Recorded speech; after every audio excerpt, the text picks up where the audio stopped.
हो तो गया, कहाँ से आ रहा है? अपशिष्ट पदार्थ के हमको स्रोत बताइए। अपशिष्ट पदार्थ के स्रोत बताइए।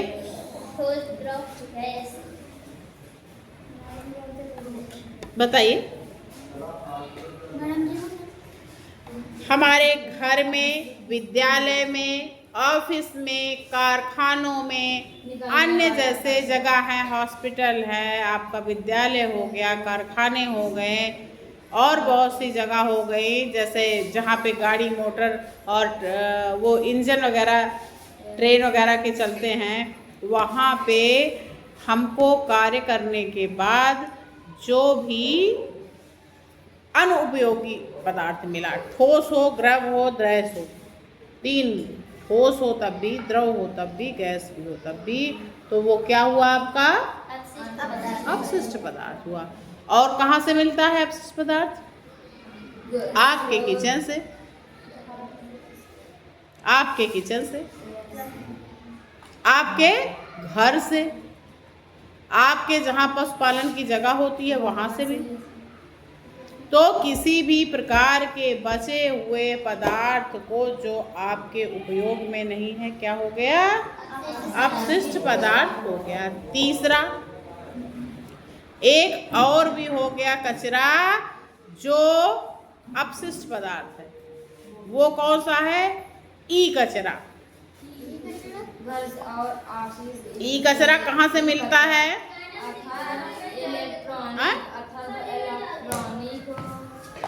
ई कचरा कहाँ से मिलता है? अभी हम आ रहे हैं तो जाना। ई कचरा कहाँ से मिलता है? जैसे आपका शेल खराब हुआ, आपने यूं फेंक दिया, आएंगे आएंगे, आ रहे हैं, यहाँ पढ़ा ले। आपका शेल निकला, घड़ी से निकला, बाजे से निकला, इस वाली घड़ी से निकला, टॉर्च से निकला, निकाले, खत्म है, फेंक दिए। लेकिन क्या जानते हैं आप कितना ज्यादा नुकसान हुआ? वो जहां पे गिरता है वहां की उर्वरा शक्ति खत्म कर देता है। आपके यहाँ फ्रिज चलता है, एसी चलता है, वो चलता है, क्या नाम है आपका, इन्वर्टर चलता है, मोबाइल फोन चलता है, सीडी, बैटरी, बहुत सी चीजें हैं जो खराब हुई और आप फेंक दिए। ये सब क्या है? कचरा है। और ये सब थोड़ा मुश्किल टाइप के कचरा है, ये आसानी से खत्म नहीं होते। और धरती पर सबसे बड़ा अपशिष्ट पदार्थ क्या है? बताइए बताइए बताइए बताइए बताइए।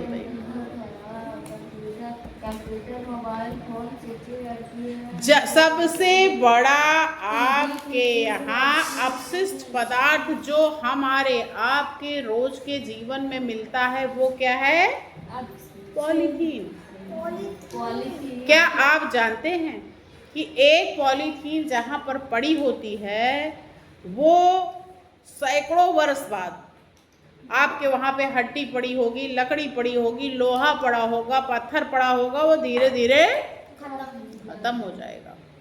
यहाँ तक कि हम स्वयं अगर दफना दिए जाएं तो 100 बरस बाद नहीं मिलना, लेकिन यदि आप इतनी बड़ी पन्नी डाल दें तो 100 बरस बीत जाने के बाद भी ज्यों की त्यों मिलेगी। हाँ, और आपके धरती पर उर्वरा शक्ति को कमजोर करती है, वो जहाँ पे है उर्वरा शक्ति कमजोर हो जाएगी। और यदि आप इकट्ठा करके पॉलीथीन जला भी देते हो तो उसका जो है धुआं बहुत जहरीला अपशिष्ट गैसीय अपशिष्ट पदार्थ है। यही हाल आपका, हमारा जीवन आसान है, हम प्लास्टिक की बहुत सी चीज़ें यूज़ करते हैं ज़्यादातर ना।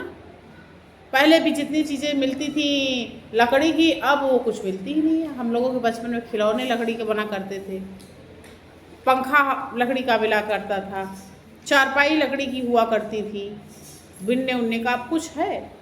मचिया हुआ लकड़ी की और सुतली की बनती थी, कुछ है? कुछ नहीं है। सबकी जगह कौन ले लिया है? प्लास्टिक। दुनिया का सबसे खतरनाक चीज प्लास्टिक। और प्लास्टिक ऐसा चीज है जो जीवन में कभी खत्म नहीं होता, समझे ना। सबसे बड़ा कचरा यही है। हमको बार बार सिखाया जाता है, बार बार कहा जाता है कि हम अपने घर से जाएं तो झोले लेके जाएं साग सब्जियां खरीदने के लिए। जब महाकुंभ का आयोजन होता है तो आप देखते हैं प्रायः पॉलीथीन प्रतिबंधित लिखा रहता है ना, लेकिन भाई हम लोगों को सुविधा मिलती है, उसी पॉलीथीन में यहाँ तक कि लोग चाय तक पी लेते हैं, मैंने देखा है ना। हाँ हाँ, लेकिन वो चाय कितनी जहरीली है, बिल्कुल नहीं पीना चाहिए। वो चाय पीने से आपके अंदर बहुत सारा ऐसा पदार्थ जाता है जिससे आपको कैंसर तक हो सकता है। कोशिश करिए आप गर्म पानी पी लीजिए, नहीं सुविधा है ठंडा पानी पी लीजिए, कुछ खा के पानी पी लीजिए, लेकिन अगर चाय आपको पॉलीथीन में लाके पीनी पड़े तो अवॉइड करिए, वो कभी नहीं पीजिए। और गर्म प्लास्टिक के बर्तनों में खाना भी कभी नहीं खाइए।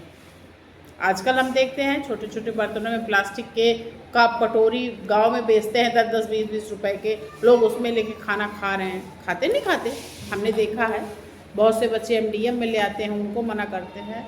उसमें भोजन करने से आपके अंदर प्लास्टिक का पार्टिकल और हानिकारक तत्व जाते हैं जिससे आपको कैंसर होने का खतरा 4 गुना अधिक बढ़ा जाता है, ये समझ लीजिए। ठीक, अब हो गया भाई आपका अपशिष्ट पदार्थ, रोका तो नहीं जा सकता ना।